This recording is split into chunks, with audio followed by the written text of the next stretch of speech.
If you want to keep up to date with the latest channel activity, Destiny news, and dank memes, follow me on Twitter at Rickakis. What is up, guys? Rickakis here, and today we're discussing the Titan nerf in the very recent patch 2.4 for Destiny. And I think a lot of you are watching this video thinking, wait a minute, the Titans got nerfed in patch 2.4? Yes, they very much did, and this is kind of one of the main problems of what's happened here. Bungie has not really done the best job of communicating this change. A lot of people, rightfully so, read the entire patch notes that came out September 8th, the day of the big 2.4 update and patch, and rightfully again think they know everything. But in fact, there was changes to specifically the Striker Titan that also came with this patch. Now, Bungie did say that, things are crazy that day, and in fairness to Bungie, they were. A lot of people didn't go home that day after work, stayed up very late trying to fix the servers. There were some server issues, and Destiny was down for most of the day. So they say that, things just got lost in the shuffle, and we apologize for that. They've since posted the official information about this nerf on their forum topic. I'll link that down in the description down below if you guys want to check it out. But this is what this information is coming from. It's official information from Bungie. But even still, the fact that they didn't include this on the main post is going to lead to a lot of confusion. Not everyone is going to watch this video. I mean, if you have friends that main Titans, for goodness sakes, send them this video because this is really important for people who play Titans. But again, not everyone's going to watch this video, and not everyone is going to read the patch notes. People are getting their information from a bunch of different sources. And now that there's different sets of information from different sources, it's just going to massively increase the confusion. So I do have to say, Bungie, you need to do a better job of communicating these changes with your player base. I wouldn't be saying this if this doesn't happen actually all the time. The patch notes don't often include all of the changes, and there's big Reddit discussions after every patch about, things that were kind of changed in the background but not really talked about. So Bungie, please make sure to include everything on the one official patch notes document so that we're all up to date with what is happening with the game. Now, that aside, let's talk about what happened with the game. What are the changes to the Striker Titan? Well, there's three big changes that came. Firstly, I'm sure you guys may have noticed that shoulder charging is a little bit harder to do, especially, if you're playing a Titan. If you're not playing a Titan, you've noticed that a lot less people are shoulder charging effectively. That's because two nerfs have come into effect for shoulder charge. Firstly, the time to charge shoulder charge has been slightly increased with plus 1 second. So it's going to be 1 second longer of running before shoulder charge becomes active. Secondly, shoulder charge attack speed and targeting tracking has been slightly reduced. So shoulder charge as a whole is a lot less good. I know there's going to be people watching this video who are thrilled about that. People who don't main Titans are not very fond of shoulder charge. I know that, but I myself am someone who mains a Striker Titan, and to me, I'm not super thrilled with these nerfs. Obviously, of course I have a bias because I main the Striker Titan. I think, I see this a lot in Destiny. People love to complain about what they're not playing. People playing Stormcaller think Stormcaller is fine. Everyone not playing Stormcaller thinks the melee, the Thunderstrike melee, is totally ridiculous. People playing Striker Titan like me think shoulder charge is fine. Everyone else thinks it's ridiculous. So, each class has its ridiculous things and crappy things. In the end, though, you know what? If Bungie nerfed this because of player outcry, I can't really blame them. I myself may not like this nerf, but Bungie, if they're just listening to the community, I can't get mad at them for that, even if I disagree with this nerf, because they're doing their job. The community didn't want shoulder charge as good as it was. However, it wasn't necessarily the community. In fact, the reason cited for these nerfs is actually because of the Rise of Iron. You see, there's going to be a new artifact coming to the Rise of Iron called the Memory of Jolder, and you remember Jolder's hammer is a weapon in Destiny.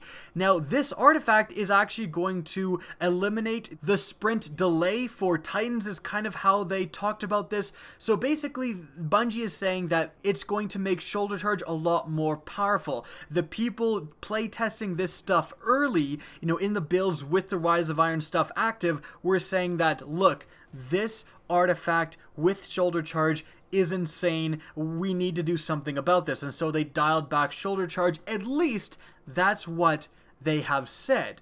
Now, we'll really have to see kind of what happens in the Rise of Iron if this combination of this artifact and shoulder charge is really so insane that people are like, oh my gosh, this is so good, thank goodness they nerfed it, or it would be even more insane. However, to me, I kind of am thinking, well, why didn't they just nerf the artifact a little bit? Because basically anyone who's not using that artifact now has a downgrade. Like, it kind of seems a little bit silly to me, but I can't fault Bungie for something that isn't even in the game yet. And I am kind of actually excited now to try out Shoulder Charge build plus Memory of Jolder Artifact. I'm coming for you guys. Now, there was one more. I mentioned a third change. There was one more change here. The activation window for Shoulder Charge when using the MK44 stand-asides has been reduced with -4 seconds. Now what that means is the activation window is that the MK44 stand-asides, their exotic ability makes Shoulder Charge last a lot longer. Now that extra time that the MK44 stand-asides give you, that's been reduced by 5 seconds. So they nerfed the MK44 stand-asides. Now again, this is potentially because of this artifact. I'm not 100% sure I see the connection there. Like, if the Memory of Jolder makes it so that it's quicker to get your shoulder charge, I don't see how having it around for longer is going to be like a massive issue. Maybe it was just ridiculous, but the problem with this, the problem with nerfing this kind of before it happens is kind of, you know, what if it's not that good? What if no one uses the Memory of Jolder? What's happened is that Bungie has just nerfed an exotic that doesn't see play. I mean, seriously, when's the last time you saw someone using the MK44 stand-asides? Like, it's just not an exotic that sees a lot of play. Again, Bungie, maybe rightfully so, it was absolutely insane in the test environment, and they're like, oh my gosh, we need to be on top of this. And this really illustrates a problem with all of these changes. Bungie is trying to make these nerfs in anticipation for the upcoming Rise of Iron meta. But the fact of the matter is, and the honest truth is, they might just be wrong. The Memory of Jolder Artifact might see no play. It could be completely overshadowed by other more useful artifacts and no one is using it. If that's the case, and remember, Bungie has cited specifically that they made these changes because of that artifact. So again, if no one ends up using the artifact, according to Bungie's own logic, they've made these nerfs for no reason whatsoever. And so that's the problem with trying to predict the upcoming meta and making changes and making nerfs before something is even a problem.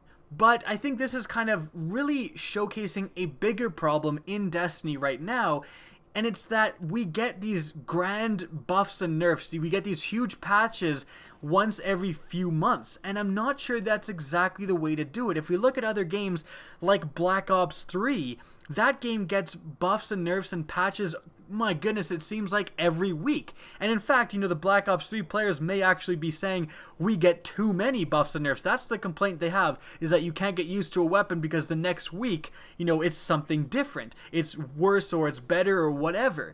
But I think that's somewhere in the middle between the Bungie buffs and nerfs and the Treyarch buffs and nerfs in Black Ops 3. That's where we should be really at, because the problem with these, again, these grand buffs and nerfs that come every few months is that Bungie has to do all of this stuff, is that they have to go, oh, well, we better nerf the MK44 stand-asides just in case they're overpowered, when in reality, the proper solution, not necessarily the proper solution, but the best solution for everyone would be that they let the Rise of Iron and the Memory of Jolder Artifact come out, be used by the player base, and then if the MK44 stand-asides are a big problem, they nerf them. But again, right now, we don't know. This is all speculation. The Bungie test environment is going to be very different than the actual player bases, what they're using. So these nerfs could be possibly not entirely necessary. Now, even though I have been critical this video, and anytime I say anything like slightly negative, I get a bunch of fanboys really upset by that, but honestly, the stuff I've covered in this video really isn't too outrageous. Basically, all I've said is that firstly, Bungie, you need to make sure you include all of the changes for the patch in the patch notes. That seems like a very reasonable request. I really wanted to cover the changes to the Titan. Shoulder charge is a lot worse. You know, I obviously as a Titan don't like this, but what can I do? If the community wants it, then and Bungie's doing the right thing by listening to the community. But again, I'm just not a fan of these pre-nerfs, nerfing something before it's even a problem because you think it'll become a problem in the future. And again, that's exactly the reason Bungie gave for these nerfs. It's not just my opinion, it's what Bungie themselves have said. And so the solution to this is just to have buffs and nerfs a little bit more often. Instead of waiting several months to buff and nerf weapons and classes, etc. in the game, wait, every 2 months, maybe every month even, just kind of pick up the pace to it. I would have much preferred if Bungie just let the Rise of Iron come out, let the meta settle, and then really see if Shoulder Charge is a problem with this artifact. They could always do an emergency nerf to Shoulder Charge if it really is. One last thing I very much want to mention is that Titan Skating may have been nerfed as well. There's some preliminary data coming out, some people on Reddit are discussing this. I myself have potentially noticed a difference in that the control for your jump, which of course lets you Titan skate in Destiny, may have been kind of dialed up for making you go upwards rather than forwards, which again would have lowered your Titan skating mobility, lowered the speed to which you can get at. People are saying that this is happening. I don't really have any proof on the matter. I wasn't really obviously expecting this, so I didn't measure the speed. It's very hard to do something like that. So this could be an issue. It wasn't in the official patch notes. Maybe Bungie forgot this again. I hope not. But that is something to kind of keep aware of. Tell me if you guys have noticed anything with that as well. In any event, that's going to wrap up the video. I hope you guys learned something new. I'm sure a lot of you did. And if you guys want to help me out, please remember to simply rate and especially share this video. Spread the word of the Titan nerf. Now, if you want to see more Destiny content similar to this, don't be afraid to slap that subscribe button.